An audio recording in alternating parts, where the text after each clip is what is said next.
good practice. I thought the guys bounced around and had some good enthusiasm, had fun. Good competitive work both sides. Get some good on good, and then got a little good JV work at the end.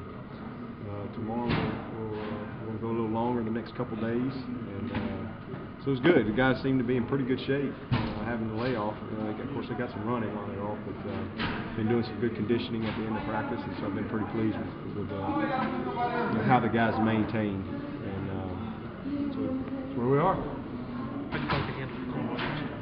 Oh, they were fine. It really wasn't that bad out there today. It was balmy compared to yesterday. It wasn't bad. Bad at all. Of course, we were banging around and moving around. They were fine. Coach Brooks had shorts on, so it wasn't too cold. Just talk about how much these extra bowl practices benefit a guy like Todd Boyd, who's going to be stepping into a lot bigger role probably next year. It's great. It's again, you don't have the pressure of having to get ready for a game in 3 days, so you can you're not installing an entire game plan. You can work a little bit on what you do, your system, and you can do more good on good. And he got really good work today. He's got some work with the ones, and it's great. I mean, anytime you can get reps, quality reps, you're going to improve. And, his confidence has continued to grow every day. Really since last January, he's kind of been on an upward climb, mentally and physically. So he's ready. He's chomping at the bit to go win this game and take the reins of this football team. And, he's excited about being the starter here. I look forward to seeing him do it. And I'm glad we got him, a guy like that, for 3 more years. I think he's going to be a great player. Are you surprised how quickly South Florida's going to emerge as a program? No. They're ranked like second overall in 2007, just seems like not at all.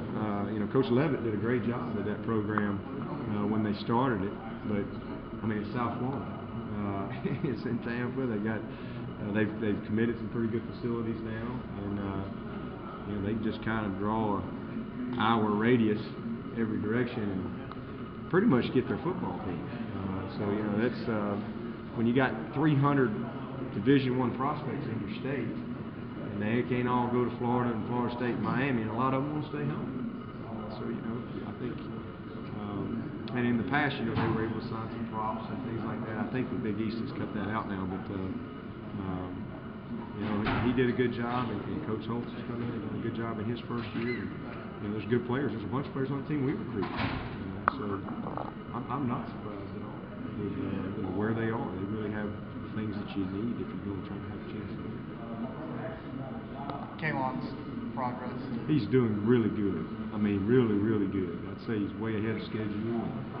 Looks good physically. He's moving around well, and he's got a smile on his face.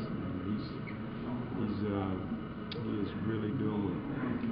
Daquan made another All-American team today. I guess the honors just keep rolling in for him. Yeah, and well deserved. He's earned them. He's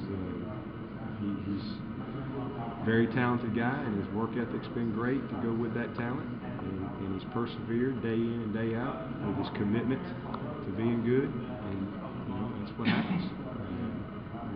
He's been a dominant player this year. We talked a lot about that coming into this year. He was good, but not great. Not a dominant player. Could be a dominant player, and that's what he's become. That's what he's grown into. I think some people were disappointed in Daquan. That's probably a fair assessment. People were disappointed with him after his freshman year, or even his sophomore year, even though he did a lot of good things. But it's just all part of a process. These guys, they're young, they're maturing, and they figure it out more. Light goes on brighter in their head, and he's got a high football IQ, and he's applied all of those things this year, and he's earned it. So I just couldn't be happier for him. How well do you know Skip? Don't know him well. So never bumped into him? Yeah. Oh yeah. Oh no. We've crossed paths and spoken, but I don't know him well. He wasn't at South Carolina very long. A couple. Yeah. Since I came here, only a couple of years. Yeah. But just here and there, but nothing. swapping cards or anything like that.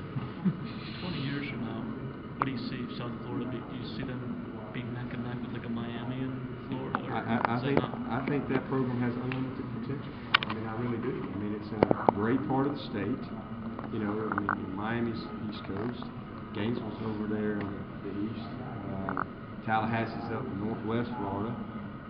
You know, so I mean, it's just a perfect location for a major university. You know, even Florida Atlantic, Florida International, you know, they're over there. I think they have the potential to be a very, very good football program. You know, I think it's all about. I think they're committed to their facilities. I don't know about the stadium and all that kind of stuff, but I think they got a pretty good play. I guess Tampa, which is a nice stadium to play in, probably need some type of more intimate stadium, I would think. But that's probably something I'm sure that they're addressing. But you know, if you can recruit, you can win, and there's no reason why they shouldn't be able to attract coaches and recruit, you know, as long as they're committing the resources. And that's what you need. That's what you got to have. Okay, coach, go recruit.